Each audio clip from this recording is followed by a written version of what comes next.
हे बघा संगीतावाडी रोडला आहे आणि इथे बघू शकाल झाडं बिडं ज्या प्रकारे जंगली झाडं आली आहेत, ज्या प्रकारे घाण पडली आहे, त्याचा अर्थ हे खूप महिन्यांपासून असं आहे.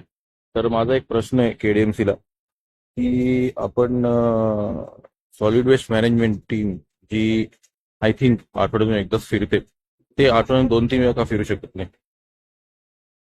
कारण खूप ठिकाणी झाडं मी म्हणत नाही सॉलिड वेस्ट मॅनेजमेंटचं काम आहे, बट अशी दगडं आणि घाण खूप पडली आहे, तर आपली टीम ती उचलत का नाहीये? जर उचलत असेल तर हे असं का पडले हा एक प्रश्न. आणि जर उचलत नसेल तर आपण ती जी फ्रिक्वेन्सी वाढवत का नाहीये? आपण का नाही स्वच्छ राहू शकतो? हा अर्थात नागरिकांचं पण तेवढंच काम आहे, पण आपण का नाही राहते केडीएमसी म्युन्सिपालिटी? आपण का नाही प्रयत्न घेत? हे बघा, हे का पडलं एवढं?